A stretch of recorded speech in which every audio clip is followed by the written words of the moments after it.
Oi pessoal, tudo bem? Meu nome é Guilherme Domingues, é um prazer estar aqui com vocês hoje para a gente conversar um pouquinho sobre o que é GovTech e sobre o estágio atual do ecossistema GovTech no Brasil. Só para me apresentar, eu sou cofundador e CEO do Brasil Lab, que é o primeiro hub de inovação GovTech do Brasil e da América Latina, que desde 2016 acelera e conecta startups com o poder público e já acelerou mais de 150 startups no Brasil e mais de 5 prefeituras dentro do nosso programa de aceleração digital de municípios. Eu sou também de formação advogado, com especialização e mestrado em Direito Administrativo e professor de inovação, de transformação digital no setor público e uma série de cursos de pós-graduação no Brasil.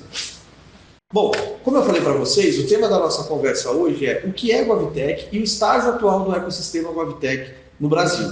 O Colab, que é o nosso anfitrião aqui nesse evento, é uma das GovTechs mais destacadas no Brasil. Mas por que a gente usa essa expressão GovTech? Da onde isso surgiu? GovTech é muito mais do que a ideia de vender tecnologia para governo. Na verdade, esse é um conceito que tem crescido mundialmente de forma orgânica nos últimos 10 anos e do qual o Brasil é hoje, sem dúvida alguma, um dos destaques no cenário internacional. E o principal conceito que está dentro da ideia de GovTech é pensar em novas formas de colaboração entre o setor público e a iniciativa privada, principalmente para a adoção de novas tecnologias que melhorem a qualidade da prestação dos serviços públicos. Então, muito mais do que pensar só em vender TI, tecnologia de informação e comunicação, as famosas TICs, no setor público, é você entender como dentro de um contexto mundial que tem tecnologias aceleradas, uso intensivo de dados, novas tecnologias sendo desenvolvidas como inteligência artificial e outras camadas de interação que a gente tem tecnológicas entre serviço público e cidadão, mas como que a gente junta isso tudo num caldeirão e faz com que o resultado sejam serviços públicos mais eficientes, mais transparentes e que gerem principalmente mais economia para o setor público. E essa ideia nasce, então, a partir de duas grandes premissas que vocês vão ver aqui na imagem também atrás de mim. A primeira é, de um lado, o governo e de outro, as startups. Claro que hoje o conceito de GovTech está também se refinando e incorporando o poder legislativo, o poder judiciário, mas ele essencialmente está voltado para o poder executivo porque é ele quem presta a maioria dos serviços públicos para os cidadãos e cidadãs de um país, de um estado ou de um determinado município. Então, nesse contexto, a gente tem, de um lado, os governos e, de outro lado, as startups. E o que gera a conexão entre esses dois universos é exatamente os mecanismos de compra pública governamental. Ou seja, toda a legislação e a regulação que existe dentro dessa temática é o que vai estabelecer a forma com que as startups e o poder público vão se relacionar. Mas em torno desses dois lados existem outros elementos. Do lado das startups, os investidores, os ambientes de inovação, os fundos de investimento, também as universidades, os empreendedores que desenvolvem essas soluções que são feitas pelas startups. E também do seu lado, do lado do setor público, a gente pensa as políticas e regulações setoriais, políticas de dado, as experiências de laboratório de inovação do governo e, principalmente, as estratégias de governo digital. E isso já é um elemento muito importante que eu acho relevante da gente destacar aqui, que é, quando a gente pensa nessa interação GovTech, a gente não está só falando de governo digital, mas o governo digital é uma condição necessária para que você possa desenvolver um ecossistema GovTech pujante. E isso vai acontecer de que maneira? Principalmente por meio das novas tecnologias que são desenvolvidas pelas startups e que podem, então, ser incorporadas pelo setor público. E aí, como eu falei para vocês, bem aqui no começo dessa explicação, então a regulação, ou seja, a legislação, as normas, os decretos, aquilo que diz o que o poder público pode ou não fazer para comprar uma empresa e pode ou não fazer no âmbito da prestação do serviço, e da mesma forma, aquilo que diz o que uma startup pode ou não executar como prestação de serviço, vai ser muito importante. Então a gente já vê que a legislação vai ser fundamental para o bom desenvolvimento de um ecossistema GovTech. E o que eu posso dizer para vocês com relação ao ecossistema GovTech brasileiro? Que hoje a gente tem, com certeza, uma das legislações mais avançadas do mundo nessa temática. Eu costumo usar uma expressão que é: o Brasil tem hoje um novo tripé regulatório em matéria de GovTech. O primeiro deles, das legislações importantes desse tripé, é que a gente tem a Lei de Governo Digital, a Lei 14.129 de 2021. Essa Lei de Governo Digital trouxe hoje a necessidade e a determinação para que todos os serviços públicos federais sejam prestados de forma digital. Ela é uma lei impositiva para a União Federal e de adoção facultativa pelos estados e pelos municípios. Isso hoje vai acelerar esse processo de transformação digital no setor público brasileiro. Por quê? Porque você quer, quando a gente vive numa sociedade que tem, você consegue pedir comida por meio de aplicativo no seu celular, comprar uma viagem, assistir o entretenimento que você queira ver, é evidente que o setor público também tem que estar na palma da sua mão. Então ele tem que migrar para essa lógica do papel, sair da lógica do papel e migrar para uma lógica digital. E além disso, a Lei de Governo Digital consagrou a figura dos laboratórios de inovação como um dos elementos para permitir essa transformação digital dentro do setor público. É curioso a gente observar que os laboratórios de inovação que existiam antes no Brasil cresceram e foram criados sem uma lei específica que falasse sobre esse tema. E agora a gente tem uma lei que autoriza e regulariza, permite essa criação, e por isso que a gente, inclusive, já percebeu um grande crescimento dessa figura dos laboratórios de inovação nos diferentes níveis de governo no Brasil. Aliás, eu comecei a falar aqui com vocês, e tudo isso que eu estou apresentando hoje nessa minha palestra, nessa explicação que eu estou fazendo com vocês, está retratado no mapa GovTech. O que eu estou apresentando aqui para vocês é fruto de um estudo que o Brasil Lab fez ao longo dos últimos 2 anos, com o apoio da Oracle, e mapeou todas as iniciativas de inovação do setor público e todas as principais startups e pequenas e médias empresas que trabalham em colaboração com o poder público no Brasil ao longo dos últimos 4 anos. Você vai poder baixar esse estudo no link que está aparecendo aqui para vocês, ou também nesse QR Code que eu estou colocando aqui na tela, para ter acesso a todo esse conteúdo. O objetivo dessa minha conversa com vocês hoje é trazer um resumo também do que está mapeado ali, para provocar esse interesse e que vocês saibam mais lendo esse material completo. Combinado? Mas voltando a falar então do tripé regulatório em GovTech, eu já falei para vocês da Lei de Governo Digital. Os 2 outros elementos muito importantes nessa temática são a nova Lei de Licitações, que é a 14.133 de 2021. Por que ela é importante nesse tema? Porque ela trouxe várias modificações que vão facilitar a contratação de startups pelo poder público no Brasil. A primeira delas foi o aumento do valor de dispensa de licitação. Essas empresas que trabalham no ecossistema GovTech costumam vender muito dentro de um modelo de software como serviço. Então, quando você aumenta esse valor de dispensa, muitas vezes você vai conseguir que a maioria delas, ou principalmente para as prefeituras menores, consigam fazer contratos que já vão ser fruto de contratação direta por conta desse valor mais baixo de contratação. Além disso, a nova Lei de Licitações trouxe também a figura do PMI, do Procedimento de Manifestação de Interesse. O procedimento de manifestação de interesse tem uma lógica em que, quando eu não sei exatamente o que eu quero contratar ou o que eu quero buscar de inovação, eu abro para consulta para que a iniciativa privada me traga essas soluções. E na nova Lei de Licitações, o PMI, inclusive, vai poder ser restrito a startups. Então, se eu estou querendo desenvolver uma solução inovadora para algum tipo de prestação de serviço integrada ou a facilitação de algum tipo de interação público-privada, eu posso primeiro ouvir do mercado que tipo de iniciativa de interação ele acha que vai ser possível, para daí, eu digo, né, poder público, poder decidir se eu vou fazer essa contratação ou não. Além disso, a figura do concurso para soluções de inovação. O concurso, quando a gente começou esse movimento GovTech aqui no Brasil, lá atrás, a gente vai voltar para 2015, 2016, as primeiras iniciativas de contratação de laboratórios de inovação, por exemplo, do Mobilab da Prefeitura de São Paulo, foram feitas usando ainda a lógica do concurso da antiga e falecida já Lei 8666. Mas esse mecanismo foi aprimorado na Lei de Licitações e eu ainda vejo ele como um caminho muito possível para facilitar essa interação público-privada entre startups e poder público. E aí, finalmente, a gente tem o que eu acho que hoje é a lei de maior impacto dentro do ecossistema GovTech, para que esse ecossistema GovTech se desenvolva dentro do Brasil. E eu, inclusive, tive a honra de coordenar o grupo que cuidou do capítulo de compras públicas dentro do projeto que tinha sido elaborado ainda na época do Ministério da Economia e Ministério da Ciência, Tecnologia e Inovação.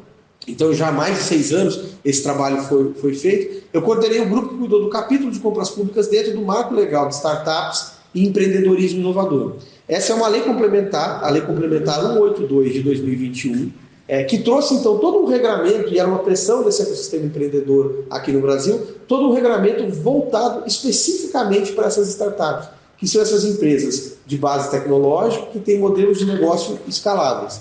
Então, uma série de temas estão regulamentados nessa lei, a questão do investimento anjo, a questão dos fundos de investimento em participação.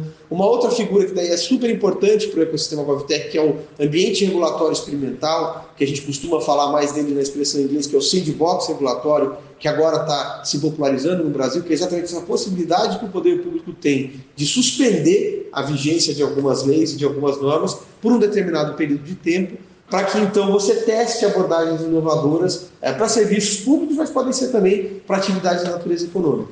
E para as startups especificamente, existe hoje uma figura que é muito importante. Essa figura é o Contrato Público de Solução Inovadora, chamado de CPSI. Então, quando nesse trabalho que o Brasil Lab já faz há 8 anos, né, atuando para fazer essa aproximação entre startups e poder público, o que a gente percebia que era uma grande barreira para a contratação? O fato de que a lógica de contratação pelo poder público no Brasil sempre se baseou na descrição de uma solução. Então eu tenho que descrever se eu quero contratar caneta, se eu quero contratar kit de material escolar, se eu quero contratar uma reforma de uma escola, ou a construção de uma ponte de viaduto, eu vou descrever aquele objeto dentro do maior detalhe que eu possa, sem com isso, claro, estar favorecendo ou direcionando de alguma maneira essa contratação. A gente não tinha a possibilidade de apresentar um problema, um desafio, e aí que o mercado me trouxesse as soluções. Isso foi o que o Brasil Lab fez de forma pioneira no primeiro programa de aceleração específico para startups. Nós somos uma ONG, uma associação da sociedade civil sem fins lucrativos, então a gente não tinha um mandato no poder público, mas a gente reunia uma rede de prefeituras e ia identificando problemas do setor público, apresentava um problema e as startups traziam essa solução. Antigamente, quando a gente não tinha o marco legal de startups e empreendedorismo inovador, o que acabava acontecendo é que a gente tinha que tentar usar ou o marco civil do terceiro setor para trazer alguma outra ONG ou uma entidade de fomento, de conhecimento científico, para fazer um contrato triangular que poderia rodar um piloto com as prefeituras. Isso não é mais um problema, porque hoje a gente tem uma legislação que estabelece a possibilidade de que o poder público, então seja prefeitura, Estado, União, e inclusive também empresas estatais, enfim, qualquer tipo de organização pública do Brasil, e no judiciário e no legislativo também, pode colocar um problema, fazer a descrição de um problema e dizer que está disposto a receber sugestões de solução.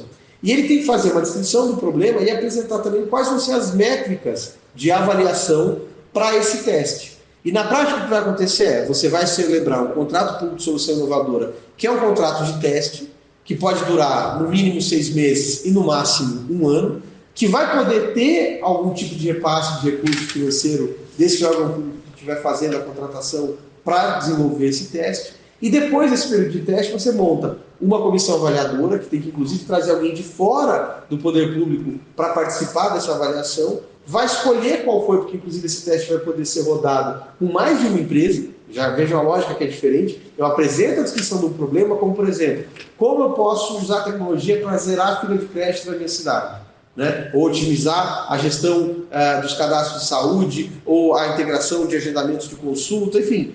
Eu apresentei um problema e podem aparecer soluções diferentes. E eu vou poder testar essas soluções em um determinado período, inclusive com financiamento, e depois desse período de teste, determinar qual foi a melhor solução e com isso fazer um contrato que a gente chama de contrato de fornecimento. Tá? Esse valor de financiamento está limitado a 1,6 milhões de reais e esse contrato de fornecimento a 8 vezes o valor desse contrato de teste, né? O contrato público de solução inovadora. Mas vocês vejam que já são valores muito expressivos que vão poder ser usados para essa contratação. E é uma lógica toda diferente. É claro que isso vai demandar tempo de aplicação, mas olha que notícia interessante. Eu falei para vocês, essas 3 leis que são de 2021, a nova lei de licitações, a lei de governo digital e o marco legal de startups e empreendedorismo inovador. No nosso mapa GovTech, a gente conseguiu listar 46 casos identificados de utilização do contrato público de solução inovadora do CPSI no Brasil, feitos desde prefeituras como Araguaína, no Tocantins, passando por Salvador, passando pela Petrobras, que é uma empresa estatal, que a gente sabe, e que já tem um programa hoje chamado Conexão para Inovação, que já está usando amplamente esse mecanismo. Por exemplo, mais recentemente, o BNDES, o Banco Nacional de Desenvolvimento Econômico e Social, lançou uma minuta de CPSI. Essa é uma novidade que eu acabei até me estendendo aqui contando para vocês, mas porque ela é fundamental para você que é gestor público, gestora pública, saber que você tem uma outra forma de promover a inovação e transformação digital dentro da sua organização pública, que é exatamente a partir de um mapeamento de problemas, transformar esse problema num desafio e ir com isso em mercado em busca de encontrar a melhor solução. Muito bom, né? Legal. Bom, e aí superado esse tema do tripé regulatório que a gente viu, já entendendo que agora o Brasil tem, como eu tenho dito, a melhor caixa de ferramentas do mundo, porque eu não conheço nenhum outro país que tem uma legislação como o nosso marco legal de startups, empreendedorismo inovador, a gente superou aquela que era até então a maior barreira para o desenvolvimento do ecossistema GovTech brasileiro, que era criar essa lógica de colaboração e de cocriação de soluções. Vale dizer que essa iniciativa se beneficiou muito também de experiências que a gente teve como o Genova Lab, o PitGov SP, foram vários programas pioneiros que foram sendo testados e que formaram essa massa crítica que acabou redundando na pressão e na criação dessa legislação específica sobre o tema. Essa era, no mapeamento que a gente tinha feito anterior, em 2020, eu conduzi um estudo com apoio do Banco de Desenvolvimento Econômico da América Latina e do Caribe, o CAF, chamado As Startups GovTech e o Futuro do Governo no Brasil. Isso foi um estudo de 2020, em que a gente mapeou, olha, os 3 principais problemas que existem hoje no ecossistema GovTech brasileiro são barreira legislativa, investimento e mudança de cultura. Mudança de cultura, eu acho que vocês vão estar ouvindo bastante palestras aqui, exposições ao longo desse evento, que vão abordar bastante esse tema, por isso que eu quis focar, primeiro, nessa questão da legislação, e segundo, no tema do investimento. Por quê? Porque também no campo do investimento em GovTech, a gente tem muito boas notícias aqui no Brasil. Olha só, para vocês terem uma ideia, o Brasil hoje tem o primeiro fundo exclusivo dedicado à GovTech, o Fundo GovTech Brasil, que é gerido pela Capital e pela Cedro. Inclusive o Renato Ramalho é um dos palestrantes desse evento. Eu convido vocês a assistirem à fala dele, contando um pouquinho mais sobre como o ecossistema de Venture Capital e o mercado financeiro de maneira geral está olhando para o investimento nesse tipo de companhia. Mas a gente imagina, para vocês terem uma ideia, quando a gente está falando do ecossistema GovTech no mundo, um estudo que foi feito pela Public, uma consultoria internacional nesse sistema de governo digital e transformação digital no setor público, avaliou, e depois foi também validado pelo estudo da Gartner, que foi na mesma linha, avaliou que o mercado GovTech até 2025, portanto, ano que vem, ia gerar mais de $1 trilhão em negócios potenciais. Além desse fundo que a gente tem aqui no Brasil, a gente começa a ver uma série de startups captando rodadas recordes de investimento, que inclusive superam R$1 milhão no cheque para cada uma delas. E, finalmente, mais de 60 milhões de reais de investimentos públicos foram previstos para o ano de 2024 no ecossistema GovTech no Brasil. Isso está tudo detalhado lá no nosso mapa. Quem eram os governos estaduais, as prefeituras e as entidades de fomento, como a FINEP, por exemplo, que estavam separando recursos para investimento nesse ecossistema. E aí, como é que foi que a gente então chegou com todos esses dados? A Guilherme está aí falando um monte de dado, traz número para cá, número para lá. De que maneira que a gente chegou na consistência desse estudo? Eu acho que vale muito rapidamente eu contar isso para vocês. Primeiro, que a gente trabalhou na elaboração do mapa com fontes primárias e fontes secundárias. Então, quais foram as fontes primárias? Um questionário online, que a gente deixou disponível por mais de 6 meses no site do Brasil Lab, e que eu ficava divulgando em todas as palestras e eventos que eu participei ao longo dos 2 anos de elaboração do estudo. Depois também dados internos do próprio Brasil Lab. Vocês imaginam que a gente teve 7 turmas do nosso programa de aceleração de startups GovTech, com mais de 1.000 empresas inscritas, além do nosso programa Selo GovTech. Então a gente já tinha dentro do próprio Brasil Lab uma massa crítica muito grande com relação a isso. E usamos também fontes secundárias, a partir de dados da Associação Brasileira de Startups, o Startup Scanner, de pesquisas do Genova, e colaboração e parceria com alguns pesquisadores também, como o Rafael Fazio, que estão citados aí no nosso estudo, que já faziam levantamentos diferentes sobre o tamanho desse mercado aqui no Brasil. E o que a gente usou para classificar como pequenas e médias empresas ou startups GovTech? Bom, aí a gente apresentou o critério que, primeiro, era isso, né? O critério de pequenas e médias empresas é aquele que a gente já tem na legislação hoje de inovação, tanto no marco legal de inovação, como na própria lei de startups. Segundo, essa empresa tinha que ter, ao longo dos últimos 4 anos, feito algum tipo de ou contrato, ou piloto, ou parceria, ou participado, pelo menos, de algum programa destinado a esse segmento da GovTech ao longo dos últimos 4 anos. Ou seja, ela tinha a intenção clara e manifesta, vamos chamar assim, de colaborar com o poder público no Brasil. Vocês imaginam o trabalho que deu para a gente levantar essa quantidade de informações. E depois a gente também trabalhou para identificar as principais iniciativas de inovação do poder público no Brasil. Então, mapear os laboratórios de inovação, programas de inovação aberta, sandbox regulatório, entender, identificar quais eram aquelas iniciativas que buscavam co-criar ou impulsionar a adoção de soluções tecnológicas e de inovação para a melhoria de serviços públicos no Brasil. E isso, claro, tinha que ter sido instituído, implementado ou, de alguma forma, financiado por entidades ligadas ao setor público. Por isso que até iniciativas do Sistema S, como o SEBRAE, acabaram sendo destacadas no nosso estudo. E aí a gente chega na parte mais legal, acho que era a parte que vocês mais estavam querendo saber. Qual é então o estágio atual do ecossistema GovTech no Brasil em números? Vamos a eles. Em 2020, nesse estudo que eu falei para vocês, as startups GovTech, o futuro governo do Brasil, a gente mapeou 80 startups e pequenas e médias empresas que estavam vendendo de maneira consistente para o setor público no Brasil. E mapeamos também 43 laboratórios de inovação existentes no Brasil. Sabe como é que foram esses números em 2024? Eu acho que você vai cair para trás quando eu te contar. Bom, em termos de startups e pequenas e médias empresas que venderam ou colaboraram de alguma maneira com o setor público nos últimos 4 anos, nós mapeamos 475 empresas. Então vocês percebem um crescimento de mais de 500% no número de empresas, e estamos aqui só falando de pequenas e médias empresas ou de startups, né, que tem uma parte delas que elas se cruzam ou se sobrepõem, vamos dizer assim, mas foi um crescimento de mais de 500% no número de empresas mapeadas, identificadas e trabalhando consistentemente para o setor público brasileiro ao longo dos últimos 4 anos. E mapeamos 338 iniciativas de inovação no setor público brasileiro. Vejam o salto que isso aconteceu no período de 4 anos, que vai de 2020 até 2024. Para facilitar a sua compreensão sobre esse tema, no nosso relatório, o que a gente fez também? A gente fez uma lista destacando as 30 startups de destaque, né, quer dizer, as mais relevantes que a gente viu por diferentes critérios que estão apresentados dentro do estudo, e 55 que a gente criou numa lista para ficar de olho, que são aquelas que a gente acha que já estão numa crescente e vão ter chance de ter um impacto ainda maior ao longo dos próximos 4 anos no ecossistema GovTech. E dentro das listas de inovação para o setor público, dessas 338, nós apontamos as 35 que, na nossa visão, e dentro dos critérios que foram apresentados no estudo, tinham mais importância e mais relevância para você que está querendo conhecer mais e principalmente se inspirar naquilo que você quer fazer, seja criar um laboratório de inovação, um programa de inovação aberta dentro da sua organização pública. Esse é um crescimento, como eu falei, expressivo, né, gente? Muito grande. No nosso mapa, e vocês vão estar vendo aqui na imagem atrás de mim também, a gente fez um recorte das GovTechs por vertical temática e também das GovTechs por região do Brasil.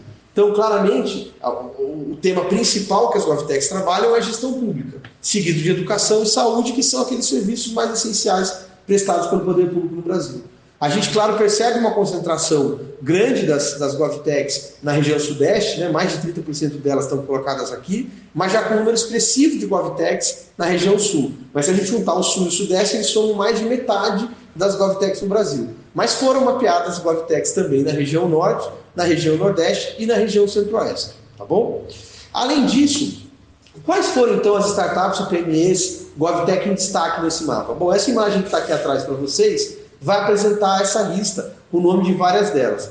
Eu vou mencionar algumas só para dar para vocês uma dimensão da variedade de assuntos e de tipos de tecnologias que essas empresas estão desenvolvendo para fazer. Claro que a primeira que eu tenho que destacar aqui tem que ser o Colab, pelo trabalho que eles vêm fazendo, já com pioneirismo, né? O Colab também foi uma das primeiras GovTechs criadas no Brasil e que tem cada vez mais agregado serviços diferentes e plataformas diferentes para oferecimento desses serviços públicos que são colocados ali dentro da solução do Colab. Inclusive está fazendo agora um uso muito forte de inteligência artificial. Eu tive a oportunidade de ver uma demonstração desse serviço feita pelo Gustavo Maia, fundador do Colab, e é impressionante como a inteligência artificial dele já cria todo um fluxo de processos para serviços automatizados. Da mesma forma, se a gente for falar aí em licitações de compras públicas, o portal de compras públicas hoje tem mais de 1.000 municípios brasileiros vendendo a solução deles que digitaliza todo esse processo de compra que uma prefeitura vai fazer. E, inclusive, muito em breve, eu sei que eles vão desenvolver um módulo específico no marco legal de startups e empreendedorismo inovador. Agora, você quer pensar em outros assuntos onde tem GovTechs atuando? Tem GovTech atuando até em assistência social, por exemplo, como GSUAS. Tem GovTech atuando, se você quer saber se a sua cidade é inteligente ou não, e o que você precisa fazer para transformar, que diagnóstico você precisa fazer para transformar a sua cidade numa Smart City, você pode procurar Bright Cities para fazer esse diagnóstico para você. Enormidade de casos, assuntos e tipos de empresa que vão poder ajustar, principalmente aqui pensando em você que é gestor e gestora pública, a tentar acelerar o seu processo de transformação digital e de inovação dentro do seu município, buscando essas startups. E se você quer, então, se inspirar, quer saber o que já está sendo feito de iniciativas de inovação no poder público, Como eu falei, o mapa também apresentou 338 iniciativas de inovação e a gente fez uma classificação que está aparecendo aqui para vocês dessas iniciativas por tipo de iniciativa. Por exemplo, você sabia que o Brasil tem hoje mais de 220 laboratórios de inovação no setor público e que mais da metade deles está concentrado no Poder Executivo? São mais de 45 parques tecnológicos que a gente tem no país e são mais de 15 programas de inovação aberta que existem hoje. São diferentes receitas, porque eu acho que é importante a gente saber que não é trabalhar com inovação e transformação digital no setor público não tem receita de bolo. É sempre importante você fazer um diagnóstico bem feito e com isso buscar inspiração. E inovação não precisa ser fazer diferente. Tem que ser fazer diferente para fazer melhor. E isso você pode fazer copiando daquilo que alguém já aprendeu. E existe uma infinidade de conhecimento hoje disponível na internet, em vários canais como esse agora, o Colab Gov Summit, que está trazendo para você informação para que você possa então começar a implementar as suas iniciativas de inovação ou de transformação digital. Essa imagem aqui traz os perfis diferentes, né? Então a gente tem desde o Colab, que é o Laboratório de Inovação do Tribunal de Contas da União, até o 011 Lab, que é o Laboratório da Prefeitura do Município de São Paulo, o Serpro Ventures, que é ligado à empresa de processamento de dados do Serviço Público Federal, o Sandbox Rio, que eu acho que é uma referência para quem quer saber de sandbox em nível municipal, que a Prefeitura do Rio de Janeiro tem feito, são os mais variados tipos de programa. O importante é você buscar essa informação detalhada e o que é legal, no mapa GovTech, todas essas iniciativas, seja das startups, das iniciativas de inovação do setor público, estão referenciadas com um link. Então, você acessando esse mapa na internet, você vai poder clicar nesse link e já saber mais em detalhes o que está sendo feito. A gente também fez no mapa essa relação de todos os casos de uso do marco legal de startups, de todos os sandbox regulatórios que já existem feitos no Brasil hoje. Então, é um levantamento bem extensivo. Combinado? Então, se você quiser saber mais, eu vou deixar uma vez mais o link. Basta visitar www.brasilweb.org.br/mapa-govtech ou acessar então esse QR Code que está aparecendo aqui na sua sala. Se você é uma startup ou você já tem uma iniciativa de inovação e transformação digital no setor público, mas você viu que ela não está listada no nosso mapa, manda um e-mail para a gente no mapagovtech@brasilweb.org.br. Eu vou deixar aqui, agradecer, antes de mais nada, o convite do pessoal do Colab para a gente estar aqui hoje. O Colab foi uma startup acelerada na 4ª turma do Brasil Lab e a gente tem muito orgulho de ver o caminho que eles criaram aqui até hoje. E vou deixar aqui atrás também as redes sociais do Brasil Lab, é só procurar o @Brasil Lab no Instagram, no Facebook, no X, no YouTube. A gente tem um canal lá com mais de 3 mil inscritos, que vocês vão poder ver todos os nossos demo days, o evento de lançamento desse mapa GovTech, enfim, um monte de coisa que está colocada lá para vocês. E também, claro, deixar os contatos com as minhas redes sociais, para que você que queira continuar essa conversa em outro momento, principalmente no LinkedIn, a porta está aberta para você. Muito obrigado pela sua atenção, pelo seu tempo e muito sucesso naqueles projetos que você for construir depois de participar do Colab Gov Summit. Um abraço, tchau!